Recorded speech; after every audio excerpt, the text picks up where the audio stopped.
On comprend aussi l'urgence qui est quelquefois manifestée par une colère de la part des jeunes générations. Et ça, je pense qu'il faut capter le caractère sain, j'allais dire, de cette colère, parce qu'effectivement, il y a une urgence à agir vite.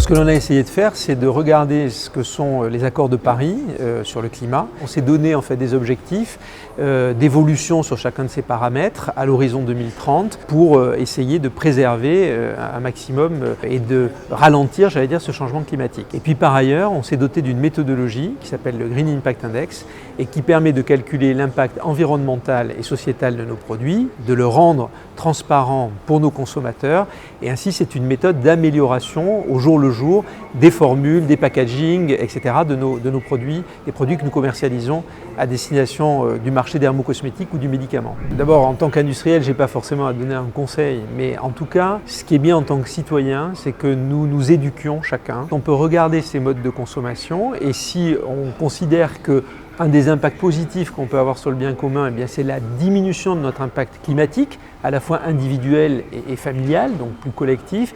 On regarde ces modes de consommation et on s'informe. Surtout, je pense que la clé, c'est de s'informer. Aujourd'hui, il y a beaucoup d'informations à disposition qui sont données par les États, par les ONG, par les associations, par les industriels eux-mêmes. Et en fait, on s'éduque par rapport à sa propre consommation et on essaie de progresser individuellement et familialement. Et ça commence à cette échelle. Pour ralentir en fait l'impact climatique de nos activités humaines. Les raisons d'être optimiste, c'est d'abord la prise de conscience de la société et de la majorité des États, on va dire, sur l'urgence. Nous comprenons parfaitement la colère qui est manifestée par les jeunes générations vis-à-vis d'une impatience en fait, et de trouver que peut-être nous n'allons pas assez vite, et il est exact qu'il y a eu, j'allais dire, du retard à l'allumage. Mais maintenant que les choses sont là et que la mesure en particulier existe, puisqu'on connaît beaucoup mieux l'impact environnemental des actions que nous menons, on sait le calculer aujourd'hui, je pense qu'il faut y mettre toute l'énergie, et cette énergie, on la tirera de l'optimisme, on ne la tirera pas du défaitisme ou du pessimisme.